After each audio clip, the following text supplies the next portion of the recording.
Cheers, my friends.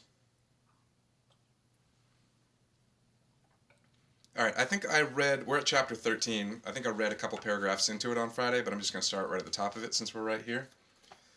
So, Casino Royale, 1953, chapter 13. A whisper of love, a whisper of hate. La partie continue, announced the chef impressively. Un banco de 32 millions. The spectators craned forward. Le Chiffre hit the shoe with a flat-handed slap that made it rattle.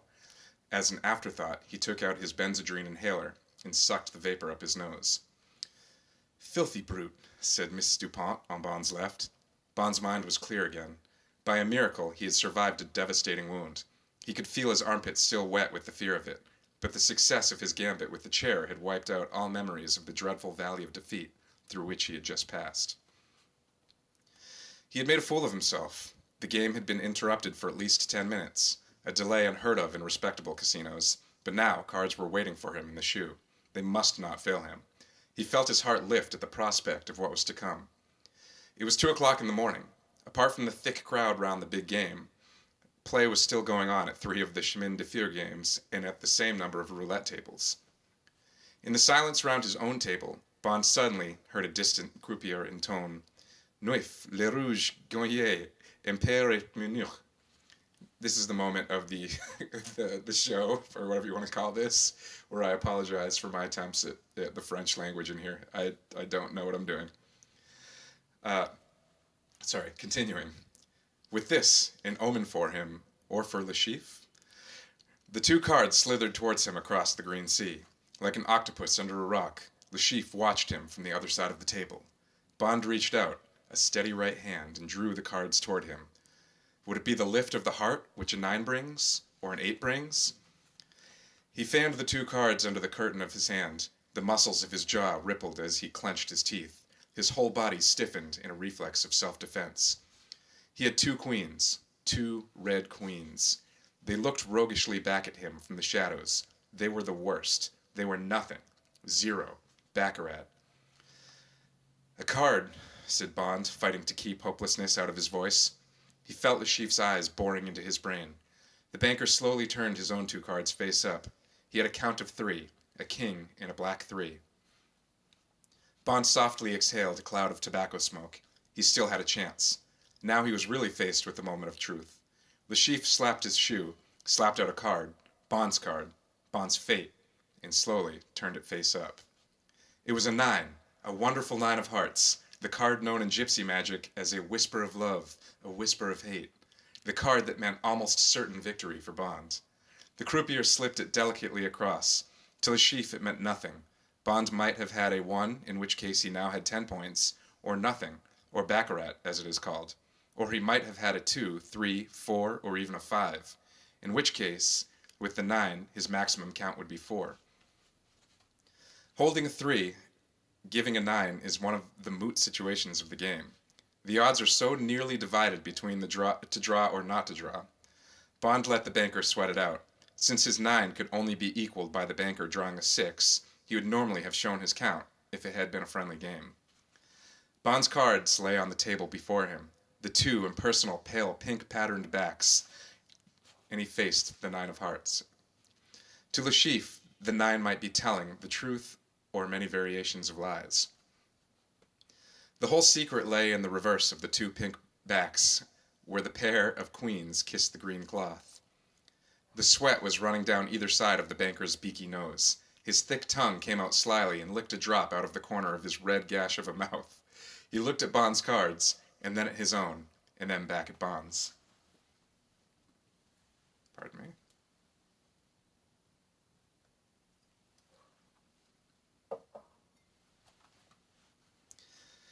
Then his whole body shrugged, and he slipped out a card for himself from the lisping shoe.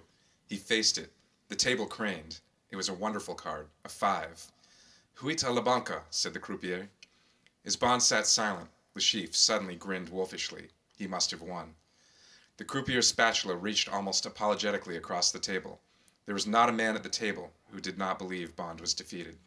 The spatula flicked the 2 pink cards over on their backs. The gay red queens smiled up at the lights. Et le neuf! A great gasp went out round the table, and then a hubbub of talk. Bond's eyes were on Le Chiffre. The big man fell back in his chair as if slugged above the heart. His mouth opened and shut once or twice in protest, and his right hand felt at his throat. Then he rocked back. His lips were gray. As the huge stack of plaques were shunted across the table to Bond, the banker reached into an inner pocket of his jacket and threw a wad of notes onto the table. The croupier rifled through them. Un banco de 10 millions, he announced. He slapped down their equivalent in 10 plaques of million each. This is the kill, thought Bond. This man has reached the point of no return. This is the last of his capital. He has come to where I stood an hour ago, and he's making the last gesture that I made. But if this man loses, there was no one to come to his aid, no miracle to help him.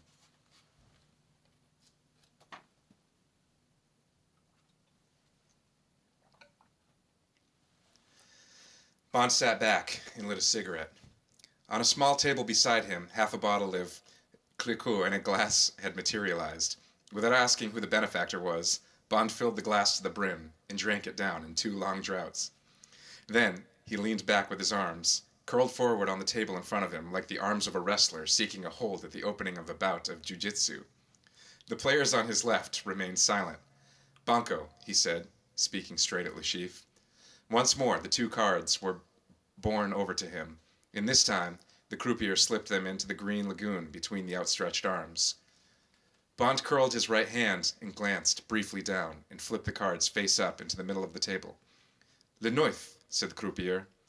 Le Chiffre was gazing down at his own 2 black kings. Et le Baccarat, and the croupier eased across the table, the fat tide of plaques. Le Chiffre watched them go to join the serried millions in the shadows of Bond's left arm. Then he stood up slowly, and without a word, he brushed past the players to the break in the rail.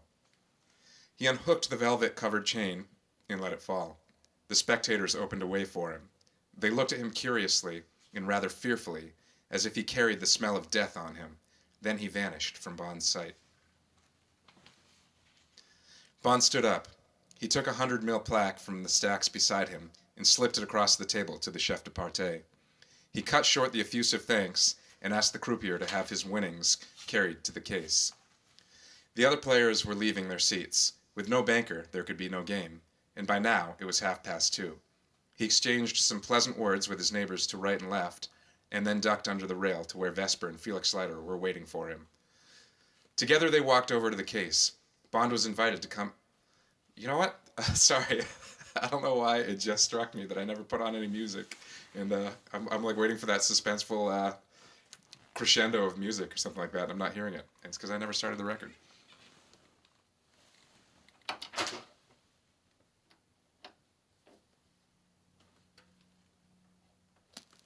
This is going to throw off my timing because I always use a record as a timer, but we'll see.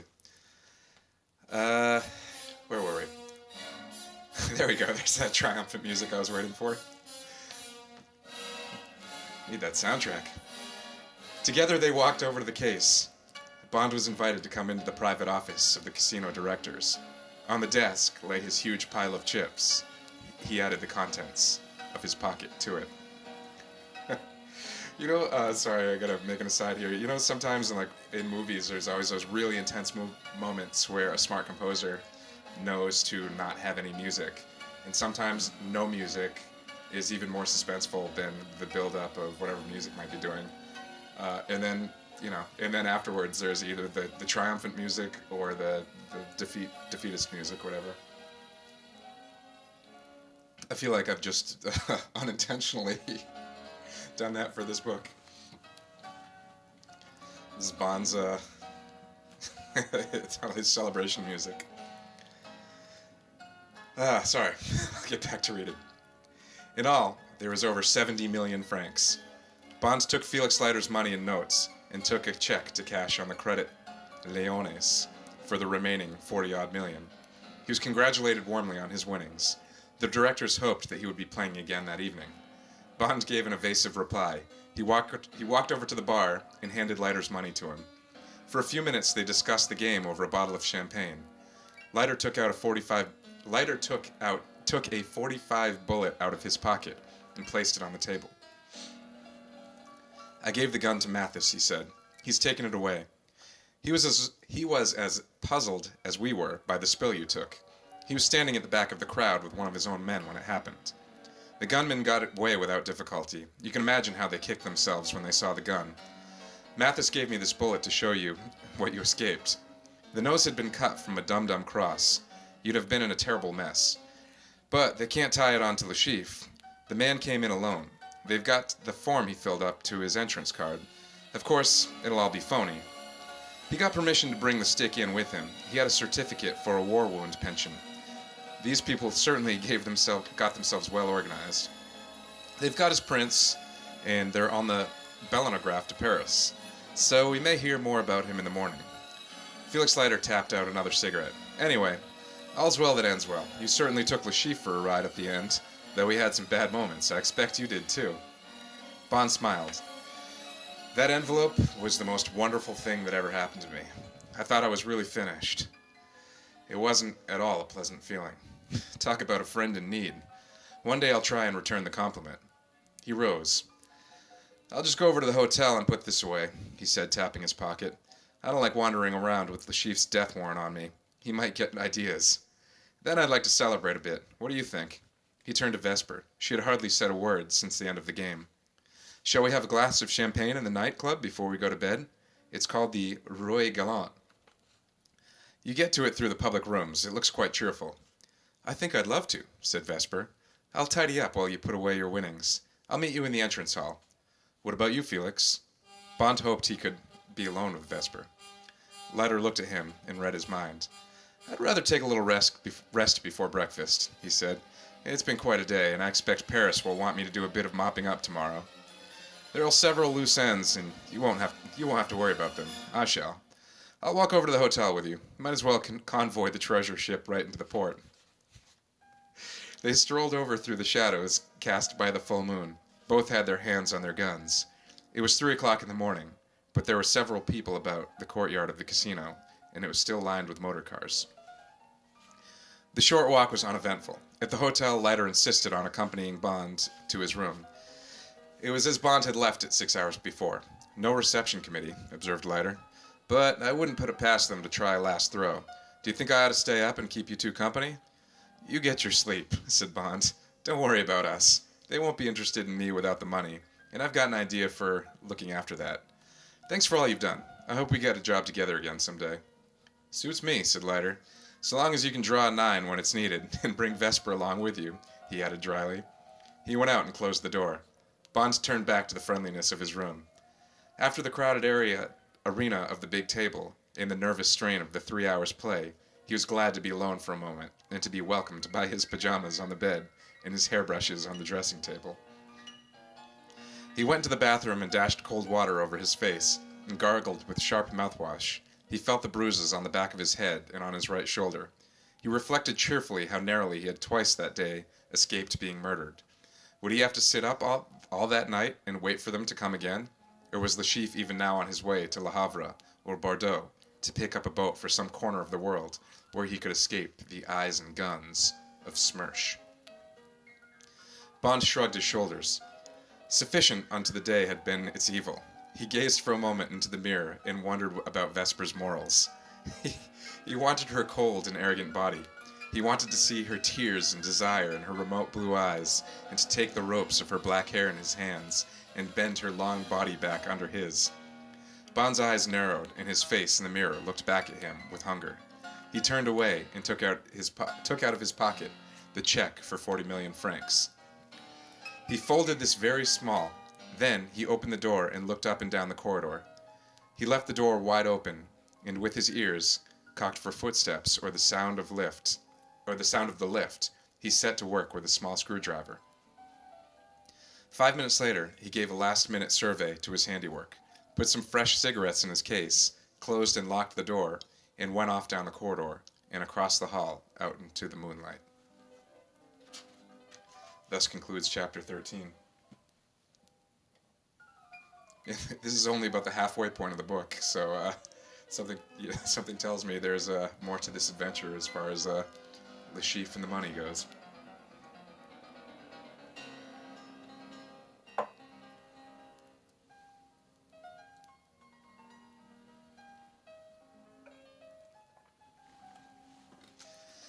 All right, chapter 14, La Vie en Rose. The entrance to the Roy Gallant was a 7-foot golden picture frame which had once perhaps enclosed the vast portrait of a noble European. It was in a discreet corner of the kitchen, the public roulette and boulet room, where several tables were still busy. As Bond took Vesper's arm and led her over the gilded step, he fought back a hankering to borrow some money from the case and plaster maximums over the nearest table. But he knew that this would be a brash and cheap gesture. Pour épater le bourgeois. Whether he won or lost it would be a kick in the teeth to the luck which he had been given. The nightclub was small and dark, lit only by candles and gilded candelabra, whose warm light was repeated in wall mirrors set in more gold picture frames. The walls were covered in dark red satin, and the chairs and banquets in matching red plush. In the far corner, a trio consisting of a piano, an electric guitar, and drums was playing La Vie en Rose with muted sweetness. Seduction dripped on the quietly throbbing air. It seemed to Bond that every couple must be touching with passion under the tables. I have a record that has a version of La Vie en Rose on it. I should have played that for this moment. Oh well. They were given a corner table near the door. Bond ordered a bottle of Veuve Clicquot and scrambled eggs and bacon. I guess it's breakfast at 3 in the morning. Breakfast with champagne? I guess that's what this... I don't know this champagne. They sat for a time listening to the music, and then Bond turned to Vesper. It's wonderful sitting here with you and knowing the job's finished. It's a lovely end to the day, the prize giving. He expected her to smile. She said, "Yes, isn't it?" in a rather brittle voice. She seemed to be listening carefully to the music. One elbow rested on the table, and her hand supported her chin, but on the back of her hand and not on the palm. And Bond noticed that her knuckles showed white, as if her fist was tightly clenched. Between the thumb and first 2 fingers of her right hand, she held one of Bond's cigarettes, as an artist holds a crayon, and thought, and though she smoked with composure, she tapped the cigarette occasionally into an ashtray when the cigarette had no ash. Love those Ian Fleming details, man.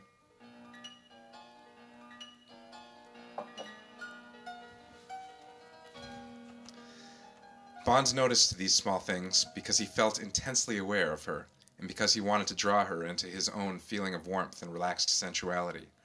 But he accepted her reserve. He thought it came from a desire to protect herself from him, or else it was her reaction to his coolness to her earlier in the evening, his deliberate coolness, which he knew had been taken as a rebuff. He was patient. He drank champagne and talked a little about the happenings of the day, and about the personalities of Mathis and Leiter, and about the possible consequences for Le Chiffre. He was discreet, and he only talked about the aspects of the case on which she must have been briefed by in London. She answered perfunctorily. She said that of course they had picked out the 2 gunmen, but had thought nothing of it when the man with the stick had gone to stand behind Bond's chair. They could not believe that anything would be attempted in the casino itself. Directly Bond and Leiter had left to walk over to the hotel, she had telephoned Paris and told M's representative the result of the game. She had had to speak guardedly, and the agent had rung off without comment. She had been told to do this, whatever the result. M had asked for the information to be passed on to him personally at any time of the day or night. This was all she said. She sipped at her champagne and rarely glanced at Bond. She didn't smile. Bond felt frustrated. He drank a lot of champagne and ordered another bottle. The scrambled eggs came, and they ate in silence. Excuse me.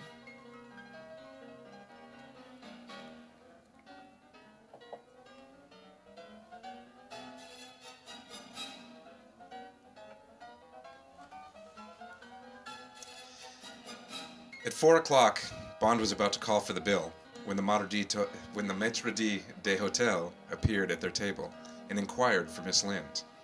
He handed her a note, which she took and read hastily. "Oh, it's only Mathis," she said.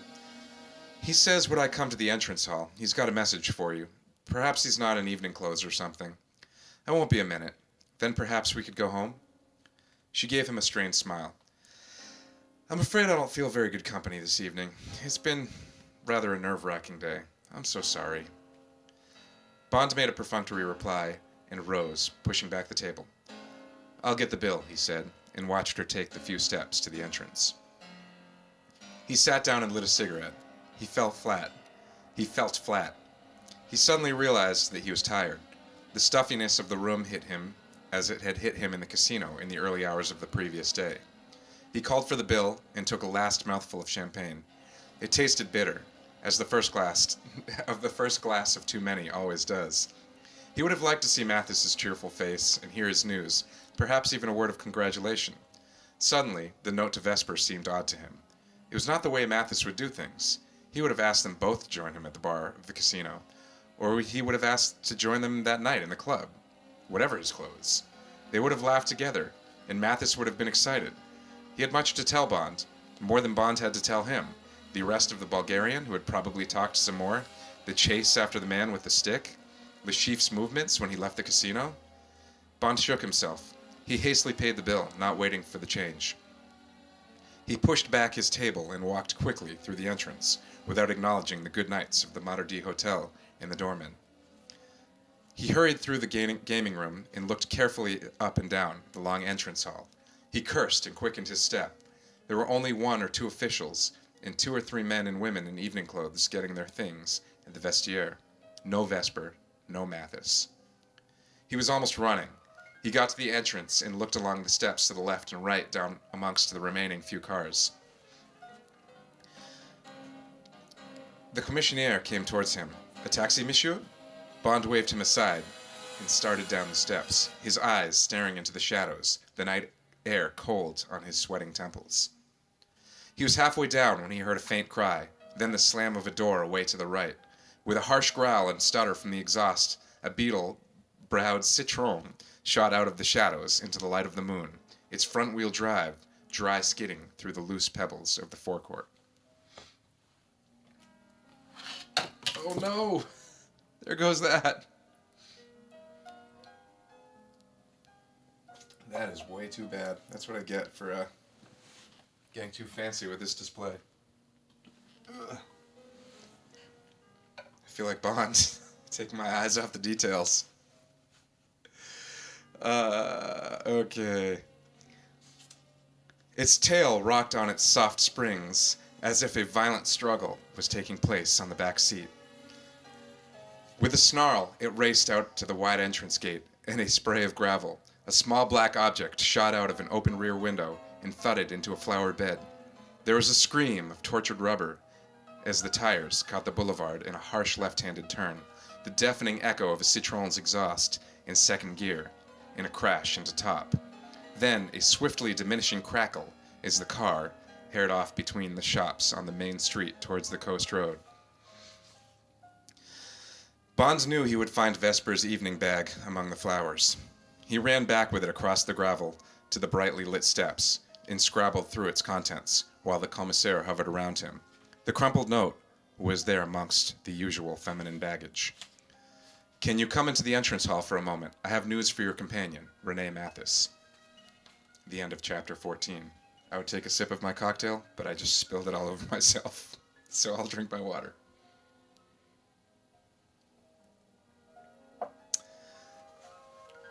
Chapter 15. Black Hair and Grey Hound. It was the crudest possible forgery. Bond leapt for the Bentley, blessing the impulse which had made him drive it over after dinner. With the choke full out, the engine answered at once to the starter, and the roar drowned the faltering words of the commissaire, who jumped aside as the rear wheels whipped gravel at his piped trouser legs. Sorry, I'm going to make another aside here. The fact that this book was written in the 50s, most of the time I can picture all these 50s settings. I don't picture a specific actor playing Bond. I've sort of formulated my own image of James Bond in my head now. But there are certain elements of the movies that stick out in my mind, and one of them is, even though Felix Leiter is described as a 35-year-old Texan with straw hair, I still picture Jeffrey Wright, who's, a swarthy black man. And the other thing I picture is, even though they've established that James Bond has a very well maintained, I think they said a Bentley from like 1945, I still picture the Aston Martin that he drives in the 2006 movie that definitely did not exist in 1951. Anyway, carrying on. James Bond in his Bentley coupe from the 40s. As the car rocked to the left outside the gate, Bond ruefully longed for the front-wheel drive and low chassis of the Citroën. Then he went fast through the gears and settled himself for the pursuit, briefly savoring the echo of the huge exhaust as it came back at him from either side of the short main street through town. Soon he was out on the coast road, a broad highway through the sand dunes, which he knew from his morning's drive had an excellent surface and was well cat's-eyed on the bends. He pushed the revs up and up, hurrying the car to 80, then to 90, his huge Marshall headlights boring a safe white tunnel nearly half a mile long between the walls of the night. He knew the Citroën must have come this way. He had heard the exhaust penetrate beyond the town, and a little dust still hung on the bends. He hoped soon to see the distant shaft of its headlights. The night was still and clear. Only out at sea there must be a light summer mist, for at intervals he could hear the foghorns lowing like iron cattle down the street. As he drove, whipping the car faster and faster through the night, with the other half of his mind, he cursed Vesper and M for his having sent her on the job. This was just what he had been afraid of. Okay, here's where we go with some 50s sexism. These blithering women who thought they could do a man's work. Why the hell couldn't they stay at home and mind their pots and pans and stick to their frocks and gossip and leave men's work to the men? And now for this to happen to him, just when the job had come off so beautifully, for Vesper to fall for an old trick like that and get herself snatched and probably held to ransom like some bloody heroine in a strip cartoon? The silly bitch. It says that on these pages. I didn't just make that up. Bond boiled at the thought of the fix he was in. Of course, the idea was a straight swap. The girl against his check for $40 million. Well, he wouldn't play. Wouldn't think of playing. She was in the service and knew what she was up against. He wouldn't even ask M. This job was more important than her. It was just too bad. She was a fine girl, but he wasn't going to fall for this childish trick. No dice. He would try and catch the Citroën and shoot it out with them. And if she got shot in the process, that was too bad for her too. He would have done this stuff, tried to rescue her before they got her off to some hideout. But if he didn't catch up with them, and he would go back to his hotel and go to sleep and say no more about it. The next morning he would ask Mathis what had happened to her and show him the note. Wow. He'd play dumb about what happened if he doesn't catch her. If Le Chiffre put the touch on Bond for the money in exchange for the girl, Bond would do nothing, tell no one. The girl would just have to take it. If the commissaire came along with the story of what he had seen, Bond would bluff it out by saying he had had a drunken row with the girl. Bond's mind raged furiously on with the problem as he flung the great car down the coast road, automatically taking the curves and watching out for carts or cyclists on their way to Royale. On straight stretches, the Amherst Villiers supercharger dug spurs into the Bentley's 25 horses, and the engine sent a high-pitched scream of pain into the night. Then the revolutions mounted until he was past 110 and onto the 120 mile per hour mark on the speedometer. He knew he must be gaining fast. Loaded as she was, the Citroën could hardly better 80, even on this road. On an impulse, he slowed down to 70, turned on his fog lights, and doused his twin Marshalls. Sure enough, without the blinding curtain of his own lights, he could see the glow of another car a mile or two down the coast. He felt under the dashboard, and from a concealed holster took out a long-barreled Colt. A Colt Army Special 45, and laid it on the seat behind him. With this, if he was lucky with the surface of the road, he could hope to get the tires of their petrol tank at anything up to 100 yards. Then he switched on the big lights again and screamed off in pursuit. He felt calm and at ease. The problem of Vesper's life was a problem no longer. His face in the blue light from the dashboard was grim but serene. Ahead, in the Citroën, there were 3 men and the girl. Le Chiffre was driving, his big fluid body hunched forward, his hands light and delicate on the wheel. Beside him sat the squat man who had carried the stick in the casino. In his left hand he had grasped a thick lever which protruded beside him almost level with the floor. It might have been a lever to adjust the driving seat. In the back seat was the tall, thin gunman. He lay back, relaxed, gazing at the ceiling, apparently uninterested in the wild speed of the car. His right hand lay caressingly on Vesper's left thigh, which stretched out naked beside him. Apart from her legs, which were naked to the hips, Vesper was only a parcel. Her long black velvet skirt had been lifted over her arms and head and tied above her head with a piece of rope. Where her face was, a small gap had been torn in the velvet so that she could breathe. Sorry, I can't breathe. She was not bound in any other way, and she lay quiet, her body moving sluggishly with the swaying of the car. Le Chiffre was concentrating half on the road ahead and half on the onrushing glare of Bond's headlights in the driving mirror. He seemed undisturbed when not more than a mile separated the hare from the hounds, and he even brought the car down from 80 to 60 miles an hour. Now, as he swept round a bend, he slowed down still further. A few hundred yards ahead, a Michelin post showed where a small parochial road crossed with the highway. "Attention," he said sharply to the man beside him. The man's hand tightened on the lever. 100 yards from the crossroads, he slowed to 30. In the mirror, Bond's great headlights were lighting up the bend. Le Chiffre seemed to make up his mind. "Allez!" The man beside him pulled the lever sharply upwards. The boot at the back of the car yawned open like a whale's mouth. There was a tinkling clatter on the road, and then a rhythmic jangling as the car was towing lengths of chain behind it. "Coupés!" The man depressed the lever sharply, and the jangling stopped with a final clatter. Le Chiffre glanced again in the mirror. Bond's car was just entering the bend. Le Chiffre made a racing change, and threw the Citroën left-handed down the narrow side road, at the same time dousing his lights. He stopped the car with a jerk, and all three men got swiftly out and doubled back under cover of a low hedge to the crossroads, now fiercely illuminated by the lights of the Bentley. Each of the men carried a revolver, and the thin man also had what looked like a large egg in his right hand. The Bentley screamed down towards them like an express train.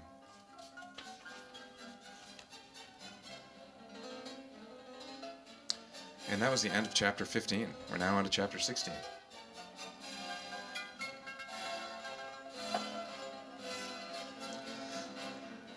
Chapter 16, the crawling of the skin. Oh, and this also concludes the end of side 1, so before I start reading, I'm going to flip over the record. Because I forgot to start the record right away, and that's usually my timer, I'm going to occasionally glance over at the tone arm, and when it reaches like the 3/4 point of the record, I'll probably end this reading. So just a heads up for that. We won't hear the conclusion of the music we're listening to.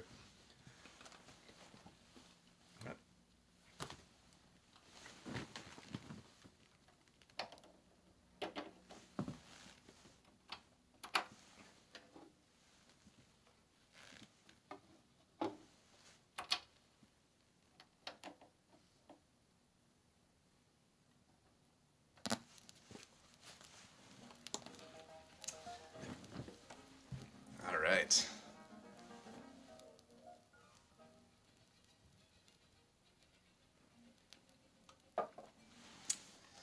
All right. Chapter 15, the crawling of the skin.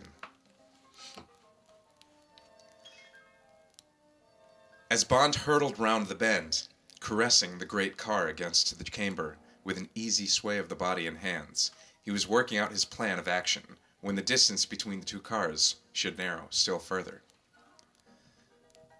He imagined that the enemy driver would try to dodge off into a side road, if he got the chance. So when he had got round the bend and saw no lights ahead, it was a normal reflex to ease up on the accelerator, and when he saw the Michelin post, to prepare to brake. He was only doing about 60 as he approached the black patch across the right-hand crown of the road, which he assumed to be the shadow cast by a wayside tree. Even so, there was no time to save himself.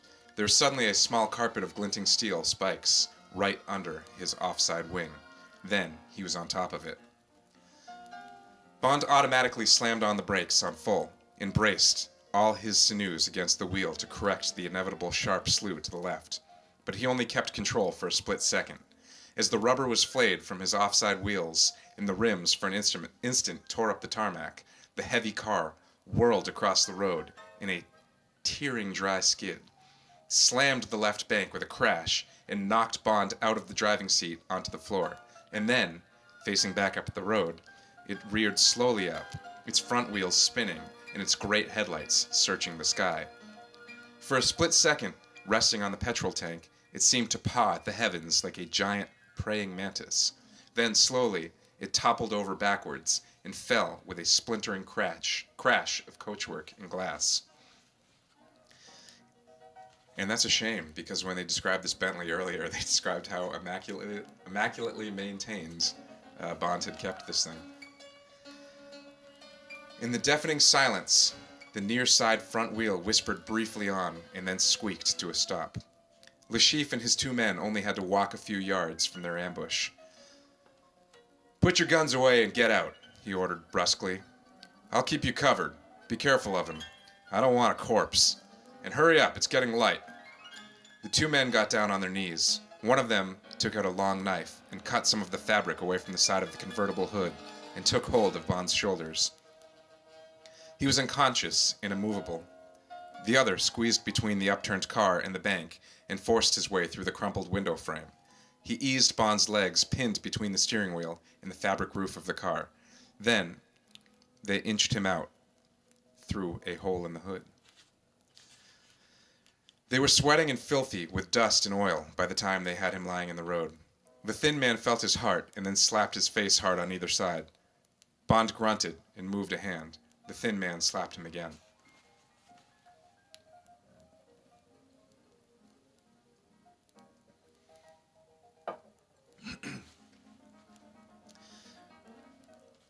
"That's enough," said Le Chiffre. "Tie his arms and put him in the car." He threw a roll of flex to the man. "Empty his pockets first, and give me his gun. He may have got some other weapons, but we can get them later." He took the objects the thin man handed him and stuffed them and Bond's Beretta into his wide pockets without examining them. He left the men to it and walked back to the car. His face showed neither pleasure nor excitement. I'm going to make another aside here. James Bond in the movies famously uses a Walther PPK. In the books, I think he uses a Beretta the whole time. I can't remember. It's been so long since I've read them. But at the beginning of the movie From Russia with Love, which also shows his Bentley, is when he first gets his Walther, and they tell him he can't use his Beretta anymore because it's a bottle that jams up too often or something like that. I don't know. But yeah, they do reference the fact that he previously used a Beretta in the movies. But I don't know. I think he uses a Beretta the whole time in the for you gun enthusiasts out there. I'm less of a gun enthusiast and just more of a James Bond enthusiast. Anyway, carrying on. Sorry. It was the sharp bite of the wire flex in his wrists that brought Bond to himself. He was aching all over, as if he had been thrashed with a wooden club, but when he was yanked to his feet and pushed towards the narrow side road where the engine of the Citroën was already running softly, he found that no bones were broken, but he felt in no mood for desperate attempts to escape, and allowed himself to be dragged into the back seat of the car without resisting.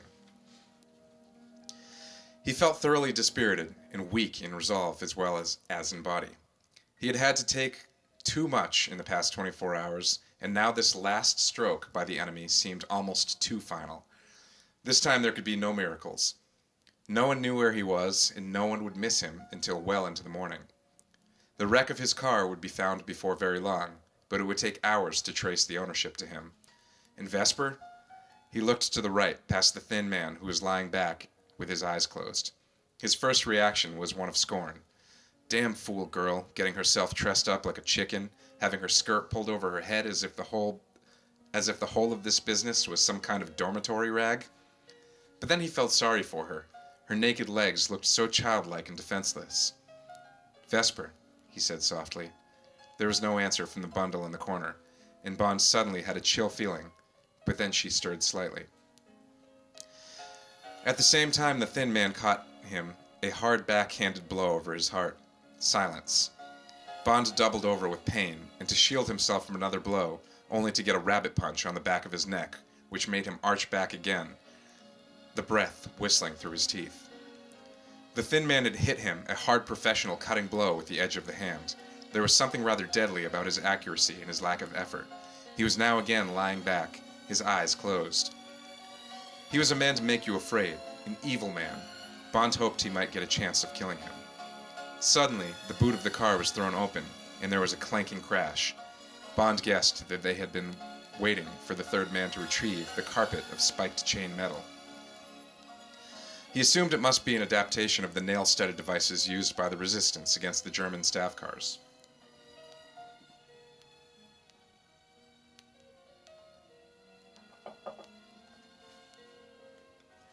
Again, he reflected on the efficiency of these people and the ingenuity of the equipment they used. Had M underestimated their resourcefulness? He stifled a desire to place the blame on London. It was he who should have known. He should have been warned by small signs and taken infinitely more precautions.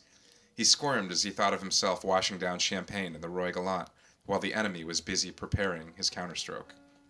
He cursed himself and cursed the hubris which had made him so sure that the battle was won and the enemy was in flight. All this time, Le Chiffre had said nothing. Directly, the boot was shut. The third man, whom Bond at once recognized, climbed in beside him, and Le Chiffre reversed furiously back on the main road.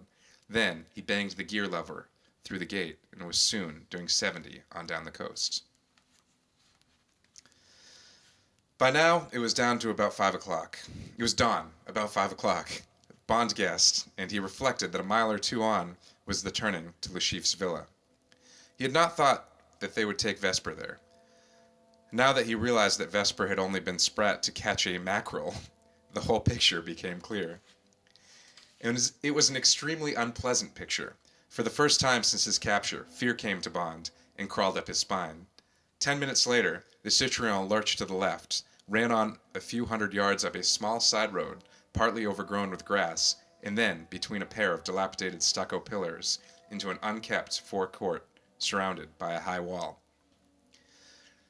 They drew up in front of a peeling white door. Above a rusty bell push in the doorframe, small zinc letters on a wooden base spelled out Les Noctambules, and underneath, Sonnez SVP. From what Bond could see of the cement frontage, the villa was typical of the French seaside style. He could imagine the dead blue bottles being hastily swept out for their summer let, and the stale rooms briefly aired by a cleaning woman sent by the estate agent in Royale. Every 5 years, one coat of whitewash would be slapped over the rooms and the outside woodwork. For a few weeks, the villa would present a smiling front to the world. Then, the winter rains would get to work, and the imprisoned flies, and quickly, the villa would take on again its abandoned look. But, Bond reflected, it would admirably serve Le Chiffre's purpose this morning, if he was right in assuming what that was to be. They had passed no other house since his capture, and from his reconnaissance of the day before, he knew there was only an occasional farmhouse for several miles to the south.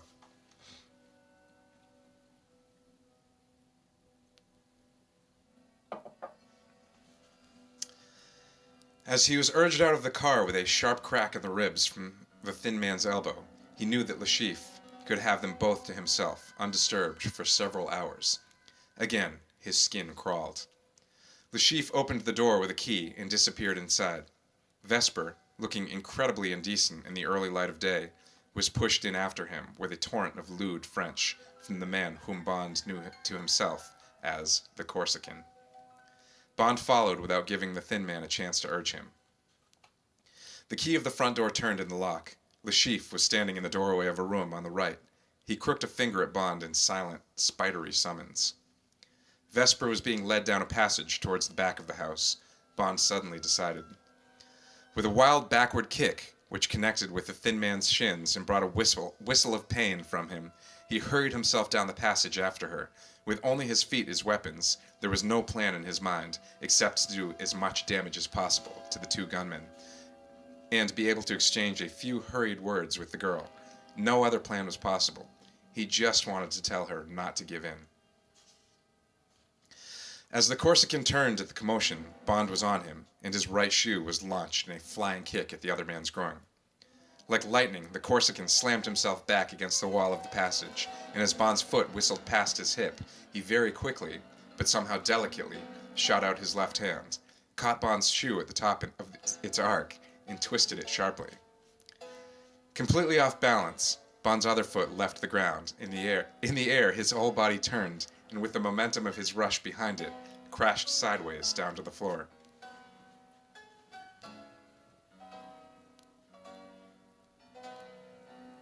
That sounds like the Captain Kirk double kick. For you Star Trek fans out there who know what I'm talking about, I believe that's described as Kirk Fu.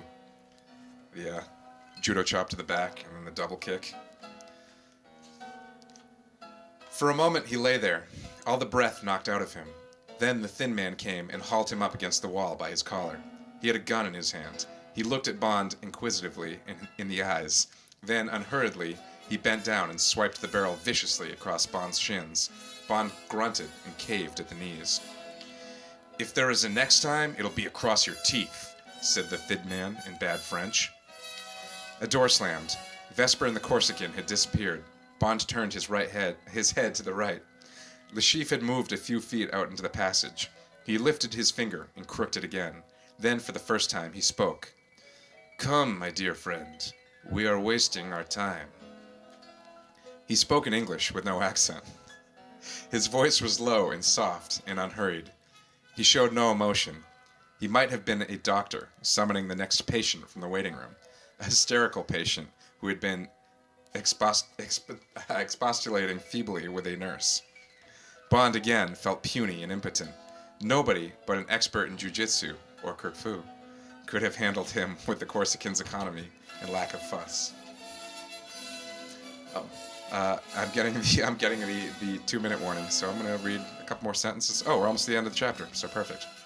The cold precision with which the thin man had paid him back in his own coin had been equally unhurried, even artistic. Almost docilely, Bond walked back down the passage. He had nothing but a few more bruises to show for his clumsy gesture of resistance to these people. As he proceeded, the thin man over the threshold, he knew that he was utterly and absolutely in their power. And thus concludes today. We'll be back at 5 p.m. tomorrow with more Casino Royale to see what happens to a captive James Bond. Thanks for listening. I'll see you tomorrow.